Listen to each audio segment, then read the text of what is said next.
नमस्कार मित्रों, मैं हूं भरत पटेल। हमारी हिंदी चैनल में आपका स्वागत है। आज हम बात करने जा रहे हैं ये जम्मू कश्मीर और हरियाणा में जो इलेक्शन हुआ है उसके लिए। तो वो कार्यक्रम के बात करने के लिए हमारे साथ जुड़े जीएस के वरिष्ठ पत्रकार अनिल पटेल।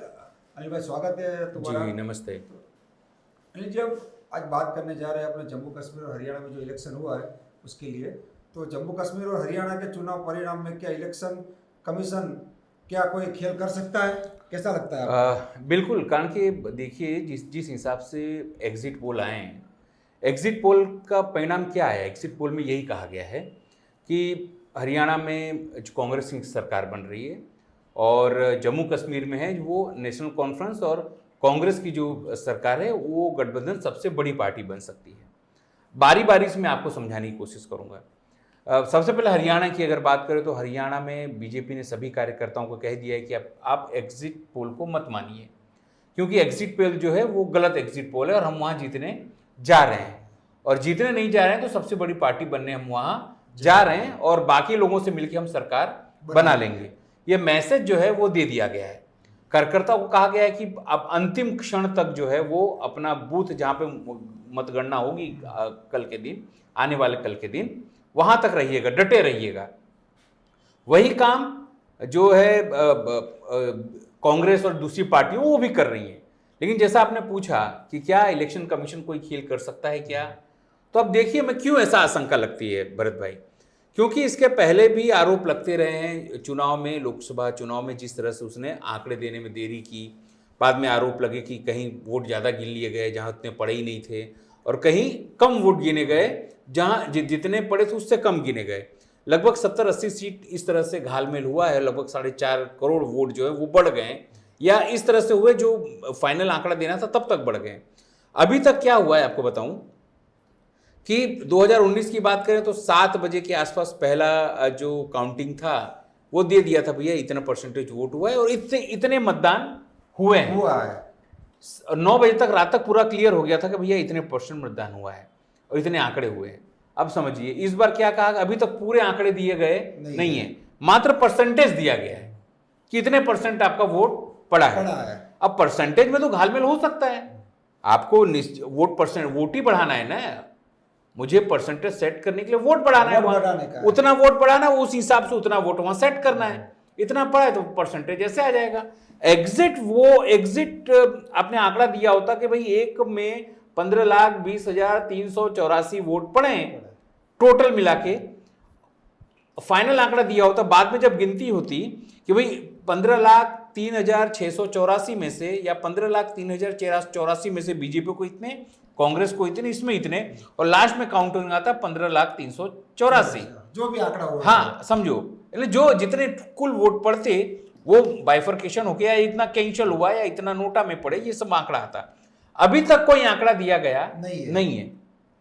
इसलिए देखिए संजय राउत की बात हो या विपक्ष हो या बहुत सारे जो जानकार हैं वो मानते हैं कि जब आपने 17C फॉर्म भरा, उस पे अंत में उस पे लिखा जाता है इसमें इतने वोट पड़े हैं और उस फॉर्म पे उतना लिखा जाता है, और उससे मिलान करना होगा जो एजेंट होगा जो तो पार्टी का। अब घालमेल कहाँ होता है? घालमेल कहते हैं कि जो पुलिस का बैलेट होता है, जो पैरामिलिट्री फोर्स का बैलेट होता है, जो मिलिट्री का बैलेट होता है, उस बैलेट में अगर बड़े पैमाने पर घालमेल हुआ और कहीं 2-4 हजार पर आगे पीछे हुआ तो उस बैलेट का गलत तरीके से उपयोग किया जा सकता है, ऐसा आशंका जो है विपक्ष अपने मन से कर रहा है। इसलिए जो एग्जिट पोल बताया जा रहा है उसके ख्याल में या ख्याली पुलाव में कांग्रेस भी मान रही है कि इसमें हमको खुश रहने की जरूरत नहीं है जब तक कि सरकार न बन जाए आपकी। मतलब इलेक्शन कमीशन अभी भी शंका के घेरे में है। इलेक्शन कमीशन का जिस तरह रवैया रहा कि हमेशा उसने, राजीव कुमार ने बीजेपी को बचाया, पीएम मोदी को बचाया, पीएम मोदी ने इतने जहरीले लोकसभा में भाषण दिए लेकिन उन पर कोई कार्रवाई नहीं की, इसलिए हमेशा ऐसी शंका कुशंकाएं व्यक्त हो रही हैं कि कल उठ के क्या कोई खेल हो सकता है, क्या बीजेपी की तरफ से कोई खेल हो सकता है, क्या लोकल प्रशासन, डीएम या कुछ ऐसा खेल हो सकता है। हो रही है। हाँ आशंका, क्योंकि रात ही है, रात भर में कुछ भी हो सकता है। अगर पेजर में बम फट सकता है, वॉकी टॉकी में बम फट सकता है, तो सर मैं मानता हूं कि ये ईवीएम में भी गोलमाल हो सकती है। नहीं तो फिर आपको बताना पड़ेगा। आप भले बोल सकते हैं कि गोलमाल नहीं हो सकती है, अगर अभी से बोला जा रहा है कि अगर कांग्रेस हारेगी तो कहेंगे कि ईवीएम में गड़बड़ी है, ये है, वो है, अवार्ड बवार्ड सब बातें हो रही हैं। इसका मतलब माहौल बनाने का जो प्रयत्न है बीजेपी की तरफ से, अंतिम समय तक जब तक परिणाम ना आ जाए तब तक हो रहा है। इसलिए ऐसा डर लगता है लोगों को कि हो सब माहौल बनने के बावजूद भी, क्योंकि मुझे याद है कि जब लोग इलेक्शन में कह रहे थे मध्य प्रदेश चुनाव में कि नहीं इस बार वहां हो सकता है कि कांग्रेस जीते, हो सकता है जीत भी जाए बीजेपी तो कट टू कट जीतेगी, लेकिन वहां 165 सीटें मिलना लोगों के लिए आश्चर्य था कि ऐसा नहीं हो सकता, इसका मतलब कहीं गोलमाल हुआ है। उसी तरह का डर जो है अभी हरियाणा में लोगों को लग रहा है कि भले माहौल बन रहा है, लेकिन क्या प्रॉपर तरीके से सब कुछ हुआ है, क्या जो जातिगत सब कुछ समीकरण था उसको सेट करने में कहीं गड़बड़ी तो नहीं हो गई है क्या? अब तो बैलेट और बुलेट, जो बैलेट और पत्र है वो, और जो आपका ईवीएम है वो, उसी पर सब कुछ आधारित है। इसलिए जो इसके जानकार हैं भरत भाई, वो मान रहे हैं कि पूरी रात या जब तक गिनती ना हो जाए तब तक आपको जागना है, विपक्ष को जागना है, जिनको लगता है कि एग्जिट पोल में उनकी जीत हो रही है। वरना एग्जिट पोल भी, क्यों एक बार एग्जिट पोल 400 के पार ला चुके थे, वो गलत हो चुके हैं, तो क्या फिर से एग्जिट पोल गलत होंगे क्या? ये उनकी भी समीक्षा है और उनकी भी परीक्षा है, उसको भी ध्यान रखना पड़ेगा। नहीं उसको भी ध्यान नहीं, उसकी तो क्रेडिबिलिटी है। जिन लोगों ने वहां पर सब अपना एनालिसिस किया या जिन लोगों ने वहां पर ये एग्जिट पोल किया, उनकी भी एक बार फिर से ये समीक्षा, उनके भी क्रेडिबिलिटी का सवाल है कि भैया अगर फिर से गलत होगा तो पर विश्वास कौन करेगा? एक बार तो आपको गलत हो चुके हो, लोगों को आपने मूर्ख बना चुका है। 400 के बार लोगों को बोलते थे, स्वयं बीजेपी के कार्यकर्ता बोल रहे हैं कि गलत साबित हुआ है, लोग गालियां दे रहे हैं, तो इस बार भी गलत होगा तो क्या कोई इस बार विश्वास नहीं करेगा? कोई विश्वास करेगा नहीं। यानी बीजेपी से ज्यादा इस बार जो क्रेडिबिलिटी उनकी भी है, जो ये एग्जिट पोल लाए हैं, और गड़बड़ी होती है तो क्या होगा वो देखने वाली बात है, क्योंकि तैयारी पूरी कर ली गई है उनकी तरफ से, बीजेपी की तरफ हरियाणा में, कि सरकार हमारी बनेगी और सीएम हमारा बनेगा। और हाँ, उनके लोग भी दावा कर रहे हैं, नीलवीज अपनी तरीके से दावा कर रहे हैं कि माहौल पैदा कर दिया है, माहौल पैदा कर दिया है, ताकि जो कार्यकर्ता हैं कांग्रेस के या दूसरे जो विपक्ष के, उनको लगे हो सकता है बन जाए और अंत में वो मैदान छोड़ दे। तो इसके हिसाब से क्या इस बार अनिल जी एग्जिट पोल गलत साबित हो सकता है? देखिए, जैसे मैंने आपको बताया कि एग्जिट पोल हमेशा सटीक हो ये जरूरी नहीं। एग्जिट पोल आपको एक अनुमान देता है कि क्या स्थिति है, लेकिन ऐसा भी नहीं है कि एग्जिट पोल गलत नहीं होते। मुझे पता है 2015 में जब एग्जिट पोल उसके लिए कहा गया था दिल्ली के लिए कि वहाँ तो 70 सीटें आ रही हैं, और इवन 2019 की बात करूं तो एग्जिट पोल में कहा गया था, सभी एग्जिट पोल में कि यहाँ पे 70 सीटें आ रही हैं बीजेपी के लिए, आई कितनी थी? 40। यहाँ पर भी लोकसभा इलेक्शन की बात करें तो वहाँ कहा गया था 400, 300 ऊपर, 350 ऊपर, आई 240। इसलिए कहा जा सकता है कि यार एग्जिट पोल गलत होते हैं तो क्या बीजेपी फिर से सरकार बना लेगी क्या? अगर बीजेपी सरकार बना लेती है तो क्या मान के चलें कि लोगों ने राहुल गांधी की विचारधारा को नकार दिया क्या? क्या राहुल गांधी की विचारधारा को लेकर लोकल जो नेता थे, भूपेंद्र हुड्डा, ये लोग उसको कन्वे कर सके नहीं क्या? क्या कुमारी सैलजा वाला जो पूरा इशू था उसने असर किया क्या? अशोक तंवर को लाए क्या, वो निर्णय गलत हुआ क्या? लेकिन ये जो हम बात कर रहे हैं वो संभावनात्मक बात कर रहे हैं, क्योंकि ये निर्णय अगर गलत होता है तो क्या, तो बीजेपी फिर से सरकार बनाएगी तो क्या? अभी तक जो हम चर्चा 1 महीने से कर रहे थे वो हमने गलत अनुमानों पे किया क्या हुआ अगर ये सब भी नहीं होता और ईवीएम में कुछ गड़बड़ी होती है या आरोप हारती है कांग्रेस, तो लोग बोलेंगे कि ईवीएम में कुछ गड़बड़ी थी। उसके बाद आपको हालत नहीं होगी कि आप फिर से इलेक्शन लड़ें, या क्योंकि ये इलेक्शन जो हैं वो आपको महाराष्ट्र और झारखंड पर भी असर करेंगे, दिल्ली और बिहार पर भी असर करेंगे, आम आदमी पार्टी की जो असर उस पर भी असर करेंगे, और कांग्रेस की जो बुनियादी वहाँ स्ट्रक्चर है कार्यकर्ताओं का, उसके मनोबल पर, उस पर भी असर करेंगे। ये बहुत बड़ी बात है। अनिल जी, एक दूसरा प्रश्न है, हरियाणा में क्या बैलेट पेपर के साथ गड़बड़ी हो सकती है? ऐसी आशंका विपक्ष जता रहा है। देखिए, जैसे कि सब कुछ पहले ही होता रहा है, बहुत बड़ी धांधली होती है, उसका किसको वोट पड़ना है, वोट पड़ना है भी है, क्या उतने से जीत सकते हैं क्या, तो उसको कैसे गिना जाए, किसके फेवर में गिना जाए, वो कलेक्टर के हाथ में होता है। अब यही बात मैं आपको बताऊं कि जो तेजस्वी 2020 में लड़े थे चुनाव, तेजस्वी जीतते जीतते हार गए थे तेजस्वी वहाँ, और कहा जाता है कि उसके अंदर जो डीएम है कहीं जगह पर उन्होंने खेल किया। दूसरा कहा जाता है कि उत्तर प्रदेश में जब लोकसभा चुनाव थे तो कई जगहों पर खूब कम मार्जिन से लोग जीते, उसमें भी डीएम ने खेल किया। महाराष्ट्र की एक सीट में भी ऐसे हुआ कि 40-45 वोट से एक व्यक्ति जीते, उसमें भी कुछ खेल हुआ। मतलब जब आपके पास 1000-2000 का काउंट रहता है कि आप जीत सकते हैं, विपक्ष जीत सकता है, तब इसका खेल हो सकता है। पहले इसको गिना जाना चाहिए, गिना जाना तो कितना काउंट होता है, लेकिन कई बार क्या होता है कलेक्टर अपने हिसाब से निर्णय लेते हैं कि हम इसको अंत में गिनेंगे। अंत में गिनने का मतलब है कि अगर 15,000 या 20,000 के आसपास मार्जिन है तो उसमें ये खेल काम करता नहीं है। लेकिन अगर ये मार्जिन 1,000, 2,000, 500,000 है तो ये खेल काम करता है। और जो एडीआर ने जो रिपोर्ट बनाई थी उसके हिसाब से आप देखिए, जो कम से कम 70 ऐसी सीटें थी, 80 ऐसी सीटें थी जिसमें जितने वोट पड़े हैं, समझो 6,000 वोट पड़े हैं तो वहाँ गिने गए हैं 5,300, 800 वोट गिने ही नहीं गए। और कहीं 10,000 वोट पड़े हैं तो वहाँ गिने गए हैं 10,300। 300 वोट कहाँ से आ गए? उसका सवाल ज़्यादा कैसे हो गए? भाई लोग आप ये बोल सकते हैं कि भैया ये जब मॉक पोल हमने किया था, मॉक पोल शुरुआत क्या होता है जब आप मत गिनती होती है ईवीएम में, तो मॉक पोल पड़ता है कि मशीन सही है कि नहीं चेक करने के लिए। हाँ, तो बहुत होगा तो 50 वोट पड़ना चाहिए ज्यादा, बहुत जगह 100 वोट में 4-4 हजार 5-5 हजार वोट अगर बढ़ रहे हैं, इसका मतलब कि आपने गड़बड़ी की है डालने में, डलवाने में या गिनने में। तो यही सब मैं बता रहा हूं कि जो गड़बड़ी होने की संभावना, ट्रिकी संभावना है। और मैंने कहा कि अगर आप ये मान के चलिए जिस डिवाइस में जीपीएस नहीं है, वैसे अगर में ऐसे पेजर में अगर ब्लास्ट हो सकता है तो ये भी चीज़ कोई गलत नहीं है, क्योंकि बहुत सारे पेगासस जैसे जो सॉफ्टवेयर हैं वो आपके मोबाइल हैक कर लेते हैं।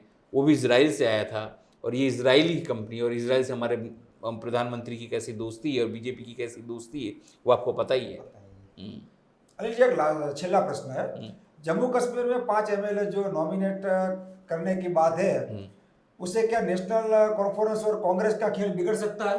अब देखिए, ये थोड़ी सी बात समय लेके आपके दर्शकों को मैं बताना चाहूँगा कि जिस तरह से जम्मू कश्मीर का चुनाव हुआ और एग्जिट पोल आए, एग्जिट पोल ये जरूर से कहते हैं कि सबसे बड़ी पार्टी नेशनल कॉन्फ्रेंस और कांग्रेस की गठबंधन आएगी, और दूसरे नंबर पर अगर आ सकती है तो वो बीजेपी आ सकती है।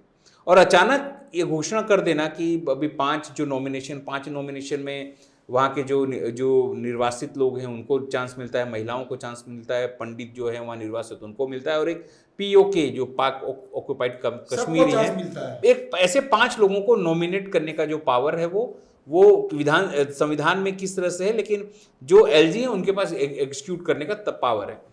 वहाँ पर जो एनसी है वो ये कहती है कि जब सरकार बन जाएगी उसके बाद सरकार निर्णय करेगी कि 5 लोग कौन होंगे। एलजी के पास ये पावर नहीं है, लेकिन बीजेपी कहती है कि ये एलजी के पास पावर है, वो अपने हिसाब से 5 कर सकते हैं।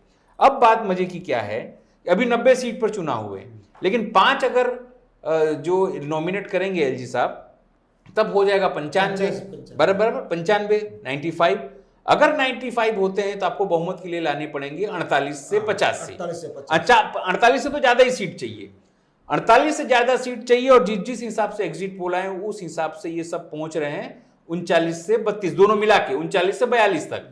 बाकी सीट कहां से लाएंगे? तो अब महबूबा मुफ्ती ने कह दिया है कि भैया हम जो हैं वो एनसी को समर्थन देने के लिए तैयार हैं या गठबंधन को समर्थन देने के लिए तैयार हैं, लेकिन जो राशिद इंजीनियर हैं जो अभी यूएपीए में जेल में थे और इलेक्शन के लिए उनको बाहर निकाला गया, अभी उनकी जो पेरोल है या यूं कि उनको बाहर निकालने का समय वो बढ़ा दिया गया। क्यों? परिणाम आता है और 3 से 5 सीट ऐसा गिनती में आता है, 3 से 5 सीट राशिद जो जीत सकते हैं, राशिद इंजीनियर। सज्जाद लोन है वो 1-2 सीटें जीत सकते हैं, शाह जो फैजल हैं वो कुछ सीटें जीत सकते हैं। इन तीनों को जो है वो इनको ऐसा कहा जाता है कि इनको वहां पर भारतीय एजेंसियों ने प्लान किया है ताकि बीजेपी को वो ऐसे कंडीशन में मदद कर सकें। अगर बीजेपी अपने 43 में से 35 सीट लाने में सफल होती है, 30 या 35, तो 5 जो नॉमिनेट करेंगे वो सीधे तौर पे 40 हो जाएंगे और उनको चाहिए 8 सीट, तो बाकी जगह से 8 सीट कैसे जुगाड़ करना है वो बात। राशिद इंजीनियर ये कह रहे हैं अभी कि यहां पर ऐसी सरकार आनी चाहिए जिसका तालमेल केंद्र से हो। तालमेल केंद्र से का होने का मतलब साफ है कि वो बीजेपी सरकार को समर्थन देना चाहते हैं या उनके मन में ये बात है, और वो फारूक अब्दुल्ला को भी इसी तरह कहना है कि आप उनको मदद करो, क्योंकि अगर केंद्र से आपका तालमेल रहेगा तो यहां पर विकास होगा, यहां पर ग्रांट आएगी, क्योंकि आपको लेना केंद्र से है। लेकिन कुल मिला के बात यह है कि वहां मुद्दा जो है अब धारा 370 हटना या वापस लाना नहीं है, या 35 से रखना या नहीं है। अब वहां मुद्दा यह है कि अब हम जम्मू कश्मीर को पूर्ण राज्य का दर्जा दिया जाए। ठीक है, बीजेपी ने कहा है कि हम दर्जा देंगे, तो सवाल यह है कि भैया क्यों आपने पहले नहीं दिया, तब सुप्रीम कोर्ट ने आपको कहा, तब आपको देना पड़ा। समझे ना आप बात? सुप्रीम कहने के बाद आपको इलेक्शन कराना पड़ा ना, और हाँ ये सब करना पड़ा। तब लोगों जो जम्मू के लोग हैं वो तो विश्वास कर सकते हैं, और बीजेपी वहां कह रही है कि इस बार पहला हिंदू मुख्यमंत्री आपको मिल सकता है। मतलब हिंदू एकजुट हो जाएं और कम से कम वहां 43 में से 35 सीट अगर बीजेपी के हाथ में आती है तो वो सरकार वहां बना सकती है। अभी भी वो एलजी के हाथों सरकार चला ही रही है। लेकिन अगर वहां विपक्ष की सरकार बनती है या प्रतिपक्ष की सरकार बनती है, नेशनल कॉन्फ्रेंस पीडीपी और ये मान के चलिए कांग्रेस मिलकर सरकार बना लेती है, तो क्या जो 5 नॉमिनेशन वो अधिकार हो? क्योंकि फारूक अब्दुल्ला ने तो कह दिया कि हम जाएंगे सुप्रीम कोर्ट, अगर आप गलत तरीके से सब कुछ करेंगे। तनातनी वहां चल रही है। उन्होंने कहा हाँ कि वो 5 जो नॉमिनेशन का अधिकार है वो सरकार के पास है, ये नॉमिनेशन जो है वो एलजी नहीं कर सकते हैं। और जो 5 नॉमिनेशन की बात है वो सब बीजेपी के लोग हैं, स्वाभाविक है तो उसी को वो लोग वोट करेंगे। मतलब ऐसी सिचुएशन में वहां पर भी खेल बदल सकता है। मतलब कांग्रेस एनसी और यहाँ हरियाणा में भी कांग्रेस को आश्वस्त होने की जरूरत नहीं है, अभी पूरी रात बाकी है। और बीजेपी में नरेंद्र मोदी और अमित शाह के लिए कहा जाता है कि वो अंतिम बॉल तक खेलते हैं। हो सकता है कहीं नो बॉल ही हो जाए, कहीं नो बॉल में छक्का ही चले जाए, कहीं वाइड हो जाए, समझो। ये भी सोचते हो कि हम शायद एलबीडब्ल्यू आउट कर दें, कहीं कैच आउट ले लें। क्रिकेट में छेल्ले बॉल तक आपको खेलना है। अभी भी एक तरफा मामला नहीं है, ये माहौल वहां बनाया जा रहा है। लेकिन ये जरूर से कह सकते हैं जिस हिसाब से एग्जिट पोल आए, क्योंकि उनकी भी अपनी क्रेडिबिलिटी है दोनों राज्यों में, क्योंकि आगामी दिवसों में ये राज्यों में जो परिणाम आएंगे वो आपको महाराष्ट्र, झारखंड, दिल्ली, बिहार सब में काम आएंगे। मोदी साहब को भी ये बात पता है, अमित शाह को भी ये बात पता है, और मोहन भागवत को भी ये बात पता है कि अगर यहां हारे तब समझिए कि राजनीतिक जमीन पूरे देश में से इनकी एक राज्य में खत्म होने लगेगी। और अगर समझो मुंबई गए तो समझो आर्थिक राजधानी आपकी देश की आपके हाथ से चली जाएगी, तो आप पूरे देश में कैसी अपनी सत्ता चलाएंगे? क्योंकि आपका जो पूरी ताकत है वो धन बल और गन बल है। आपके पास एजेंसियां हैं जो गन दिखाती हैं लोगों को, और आपके पास उद्योगपति हैं जो पैसे लेके आप ऑपरेशन लोटस चलाते हैं। ये पूरा जो आपने एक ऑरा बनाया है, या पूरा जो एक पूरा घटनाक्रम बनाया है, पूरा साम्राज्य जो आपने खड़ा किया है, वो धीरे धीरे एक करके ईंट निकलेगी और बाद में आरएसएस को मजबूरन आपको बाहर निकालना पड़ेगा।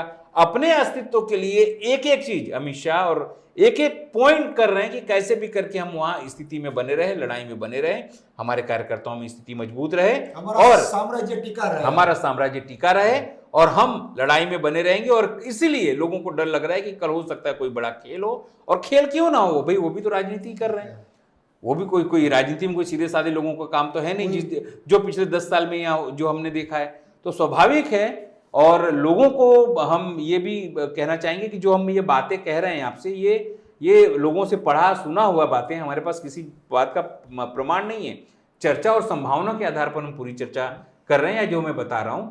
इसलिए जरूर से कल का दिन बोलते हैं ना, कत्ल की रात है, लोगों को ध्यान रखना पड़ेगा। और कल के परिणाम जो है, देश कौन सी दिशा में जाएगा। अभी एक वायरल हो रहा था कि दूध पीने वालों ने मूत पीने वालों को भगा दिया, मतलब गाय का दूध पीने वालों ने गाय के मूत पीने वालों को भगा दिया। लेकिन कल का परिणाम बताएगा कि क्या होने जा रहा है। हमारा ये कार्यक्रम आपको कैसा लगा, आपका ये मंतव्य हमको बताना। अभी बस इतना ही। हमारे चैनल को लाइक कीजिए, सब्सक्राइब कीजिए और बेल आइकन दबाइए। नमस्कार।